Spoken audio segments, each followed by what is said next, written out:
Welcome back to the Journey to Leadership podcast. Leadership and management insights to engage, educate, and empower. The aim of this podcast is to provide leaders at all levels of organizations with the tactics and techniques to dramatically increase effectiveness, productivity, and results in their business. My name is Corey Atkinson, your leadership and performance coach, Vice President of Strategic Learning and Development at CSPN. And since these podcasts are for all of you, my listeners, I'd love to get your thoughts. If you'd like to get insight on a specific topic or situation, ask a question, or give us feedback on what you like or want to hear more of, please let me know. Please email me directly at Corey, Corey, at mycspn.com. And follow me on LinkedIn at Corey Atkinson. So, let's get started. This month, we're talking about resilience. Maya Angelou once said, "I can be changed by what happens to me, but I refuse to be reduced by it." And those are great words when you think about what we're all going through right now. Over the past couple of months, the novel coronavirus has negatively impacted us in ways that we could never imagine. Businesses all over the world, families are really trying to figure out how do we move forward from this. Organizations are suffering from sales and revenue lost. Companies maybe have to be closed. People are losing their jobs. Even our employees are trying to figure out how does this working from home thing really work when I also have to look out for my families, whether they be my kids or my parents. And one thing is for sure, that regardless that we are at home, many of us are struggling with keeping our morale up. And thus, it falls on us as leaders and managers to make sure that we can lift our people's spirits and help them stay resilient. I know personally how this has impacted me personally and professionally, and how this has all really caused us to manage change in a better way and to obviously deal with conflict like we've never had to deal with before. But one thing is for certain, change and conflict is a fact of life. Like it or not, we all face it in some form or another, financially, politically, economically. And as we face it, we have to find a way to get through it. As I look back on my own life and the things that I've done from my times in high school, university, moving and living in Mexico for a number of years, starting my own business, taking care of my family, I've been able to find, though, a couple of key ideas or strategies that I know have helped me and helped others get through this time where we have to manage change and conflict simultaneously. So I'm going to share with you just a few ideas that either you're doing them and give yourself a pat on the back, or if you're not doing them, please put them into play for yourself so it will help us all be resilient. Rule number 1, stay cool and be like Snoopy. If you're as old as me, we all know how cool Snoopy was whenever things were going crazy with him and Charlie Brown. And it's just that kind of mindset that we also need in this crazy time. You see, when change happens to us or we run into some type of conflict, we all have a natural inclination to get defensive or maybe to get argumentative or to push back. We stop hearing what is happening around us and we focus internally. Now, obviously, this is a mechanism within our DNA. It's built for survival and help us get through life. But it is important to also not let that take us into autopilot and let us lose sight of what is really going on. So as we go through this change to our everyday lives because of this pandemic, everyone, try making sure to spend some time quieting your mind and stopping the churn of maybe negative thoughts.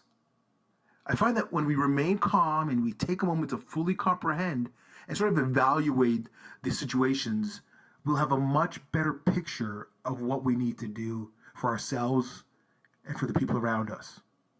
Rule number 1, stay cool. Number 2, identify sort of the root of the problem. Now, if this is more of a conflict situation tip, but it's still important. Let's say you've been in a challenge with somebody and you've listened to them and you've heard what the other person has said. It is always wise to try to learn as much information as you can before reacting. This is classic conflict management skills, but it is an important one when we're dealing with change and we don't have all the answers yet that we need to figure out how we're going to move forward as businesses, as teams, as families.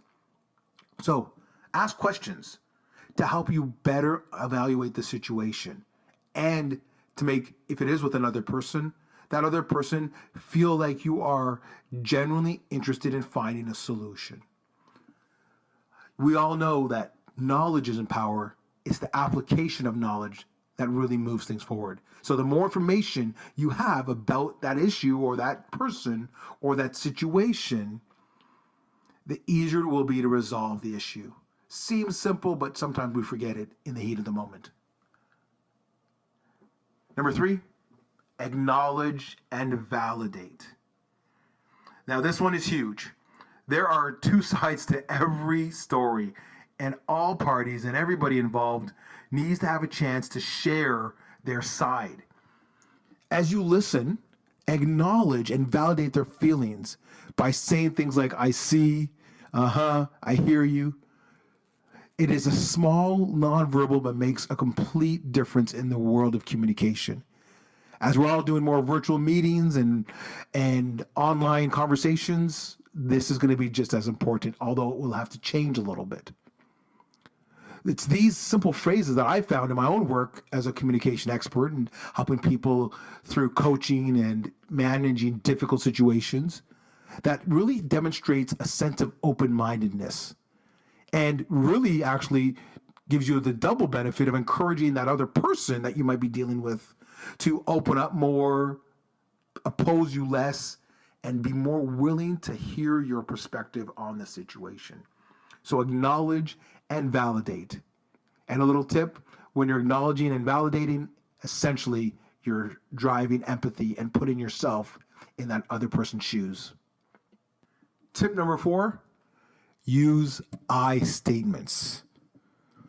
This one is right out of a conflict management handbook, but it is an important one, especially as we're spending more time with family, in our homes, and of course, not doing the same type of in-person conversations like we used to pre-COVID. When we start to blame and use you statements, as we all know, you did this, or you're being, or you said, the other person will naturally get their defenses up. That is your natural, I've got to protect myself, and so I will push back on anything you say. And as a matter of fact, when that happens, we actually only create more resistance to the resolution, to our possible solutions that we might be providing, and thus closing the doors on communication. I often say to people that when volume goes up, communication goes down. So my tip for those of you that aren't aware of this one, I statements, use I statements to get your point across. Things like I feel, or I think, or I had the expectation of.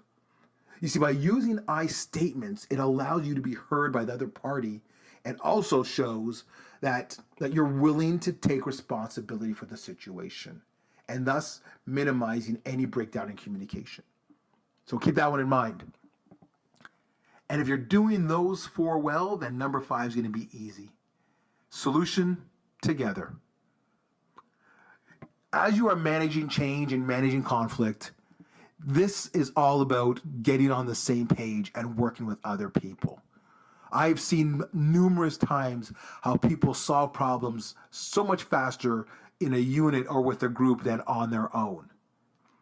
By focusing on solution together mindsets, both sides or everybody involved will have a shared viewpoint and be able to look at the situation together the same way, thus helping you to identify ways in which the conflict can be solved or how to manage the change and what's the best way to get there.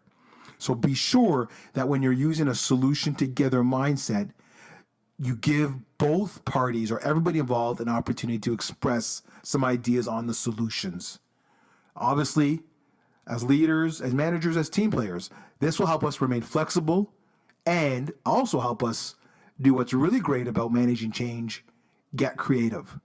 There are always more than one way to solve a problem. That's just my core belief. Others may think differently, but I believe that. The key, though, with Solution Together is to ensure that we find solution that satisfies all parties involved. Let's recap. Every organization has to weather a rough patch at some point.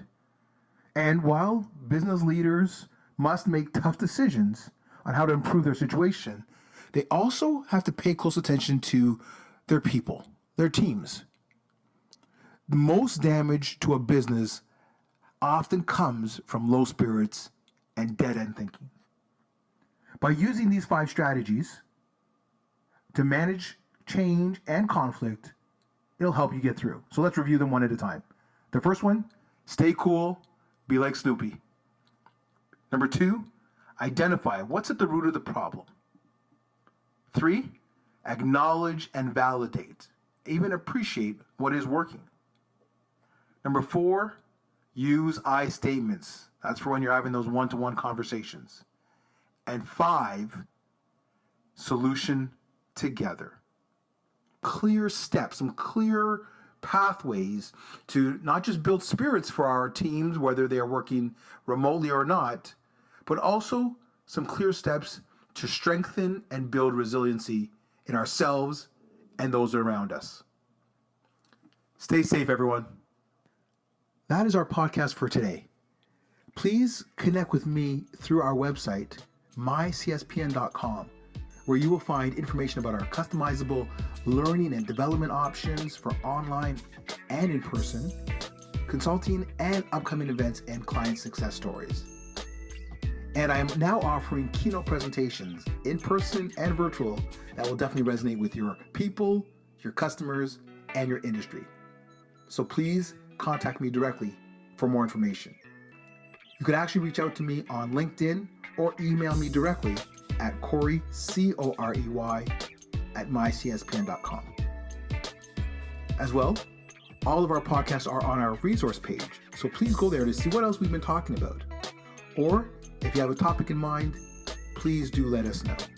I love getting your thoughts, comments, and questions. And because community is key to our journey to leadership and life, I have a great offer for you, my listeners. When you email me feedback on our Journey to Leadership podcast, I will send you my Journey to Leadership Gotta See This reading list. It's a collection of books, articles, blogs, and infographics, and more that my clients and I have found extremely helpful for maximizing leadership, implementing management strategies, and delivering memorable experiences for clients and customers. So please email me your feedback, and I'll send you the list immediately.